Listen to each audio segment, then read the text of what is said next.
order for Donald Trump asan ke kan ho biomu order for the see and Donald Trump asan so the another rules and regulations and for new chese ade foforo enche bia na chese oba ne nyama bi mu wo Ghana ha sei order for the see ameno kasa no Donald Trump wasan ke kan ho biom osan so the another restrictions another new rules and regulations no dey ba Adia Magana for your for my call na yanko tiesa and somewhere Donald Trump good news and as a bad news or the bar just a Ghana for yina obia yemu chino for my call yanko tiesa and somewhere yina enchiremu our Ghanatube this one, which is the cultural exchange.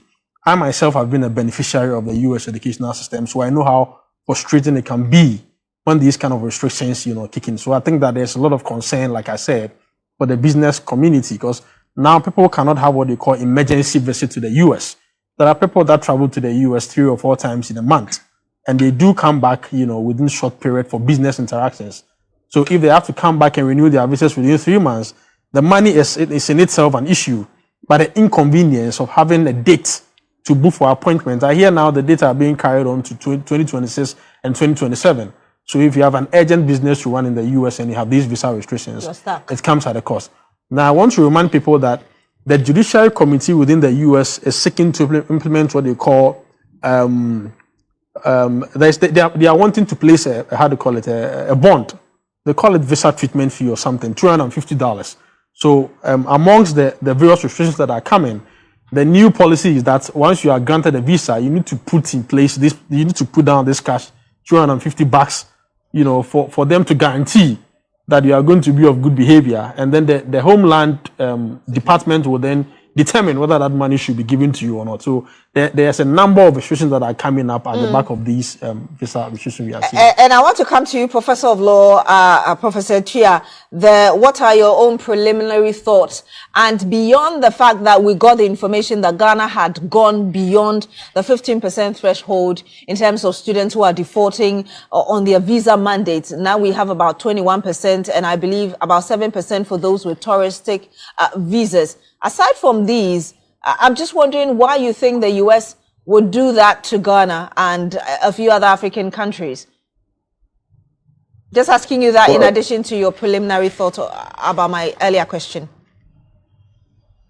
Thank you. I think, well, first of all, we need to recognize the fact that in international law, countries have the right to determine who enters their territory.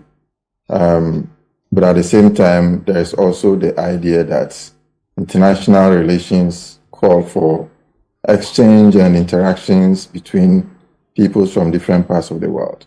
So the visa idea is to ensure that people don't abuse the opportunities they have to go to the other countries, or where they have some records which the receiving country doesn't feel that it is appropriate for them to enter the country. They may restrict such people from entering their territories. Apart from that, there shouldn't be any serious restrictions as we are seeing in the case of the US with respect to many countries, including Ghana. So in that sense, it's a cause of concern because it hampers international relations, and it is a concern in the sense that it does not improve cordial relations, as already been mentioned by my good friends, in terms of education, in terms of commerce, social relations, and so on. It creates a challenge. And so for students in particular, it's a concern because here we are talking about academic mobility. And this is an important tool or process in internationalization of knowledge, which therefore allows for exchange of. Hey, other for just in some way, they are no issue. Just a Ghana for Ankasano, Donald Trump, Bonne Ben Yayeno. As you see, no restrictions, then, or the 2 years only they are no due. This year, I know Cassan, you see Donald Trump, or Sanso should another new thing, or they break Ghana for to say. If we are saying for now, Ghana for Nina account, just all the new rules and regulations in the back, just say bɔne bɛn na Ghanafoɔ koraa yɛayɛ Donald Trump a kyerɛ sɛ sisi ano Ghana ne Nigeria de kyerɛ sɛ ɔne yɛ atwi ne twema mentwe dendenden atwetan pa as a chewing gum no ɔdɔfoɔ Ghana bɔne bɛn ɛna yɛde ayɛ Donald Trump a kyerɛ sɛ ɔne yɛ atwi ne dendenden a kyerɛ sɛ sisi ano amɛ na ɔkasa no ɔde another rules and regulations a ɔde ba a kyerɛ sɛ wei deɛ ebia na ano koraa bɛyɛ den koraa kyen wei ɔdɔfoɔ when a breaking news about to jam so begin in bro e Ghanatube for my uncle na yentu ansem ne so e Ghanatube ne mra sisia and free movement of academic students for purposes of conducting research, teaching, attending conferences, and so on.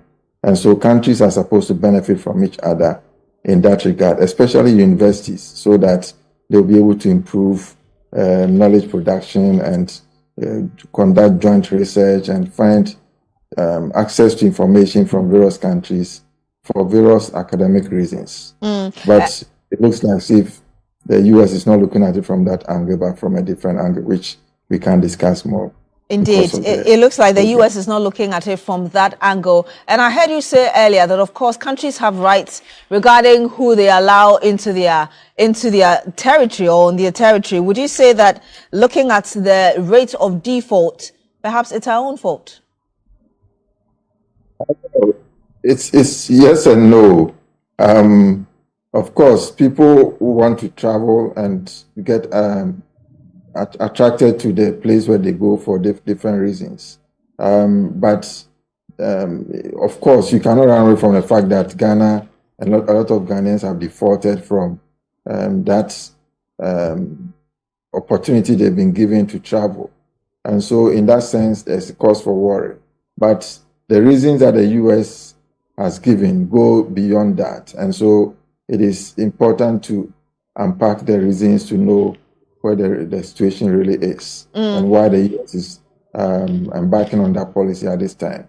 I'm coming to the studio and I'm coming to you directly, Mr. Mubarak, because I know that prior to coming here, you had raised issues as well because of what you're involved in, international tourism and all of that. What's your main concern regarding this very policy review by the United States of America?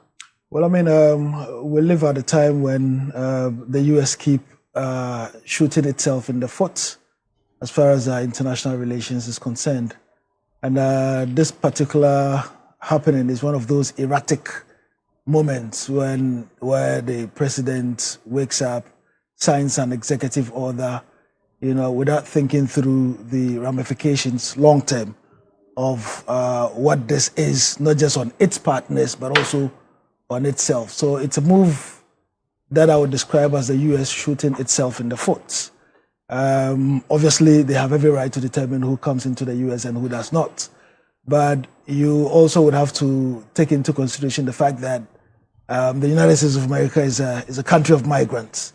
And it is these migrants who have made significant contributions, to making the United States of America what it is.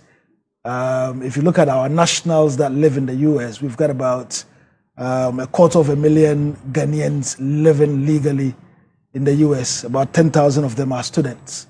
All right, they are making all manner of diverse contributions to the United States of America.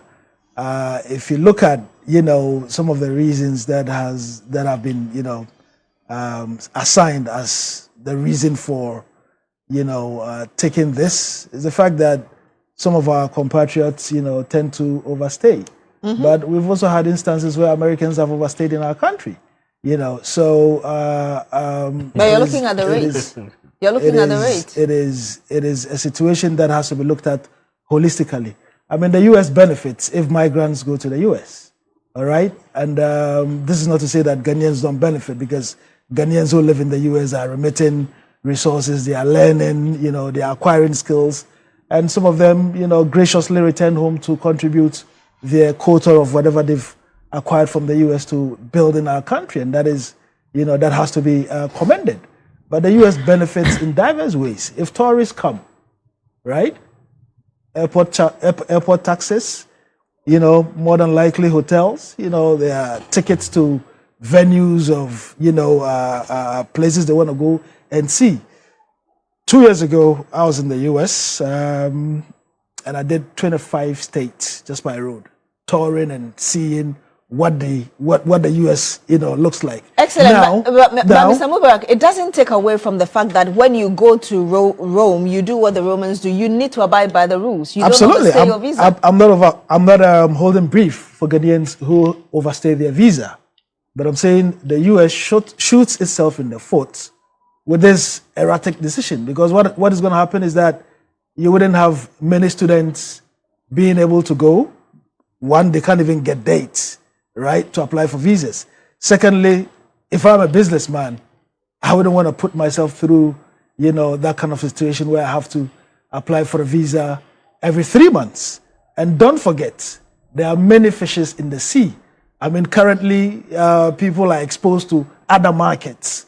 There are markets that equally have, what the US has. And if you could be wrapping up for me so I can get Mr. And so, if you're making it stringent for a businessman to come to the US and do business, they can go to Canada. They can look at, Asia and some other places. But for me, as a Pan-Africanist, it's an opportune moment for Africa to seize, right? And put the right things in place. I mean, no country is an island, and that we can't live in isolation. But if you're having situations where, you're having these kinds of restrictions on your nationals, on people from the African continent, then we need to have a rethink of how we want this relationship to go forward. The final one on this. We have a very exciting, relationship with the United States of America. The trade volumes between our two countries are over $1 billion, so the US benefits from Ghana, we benefit from them.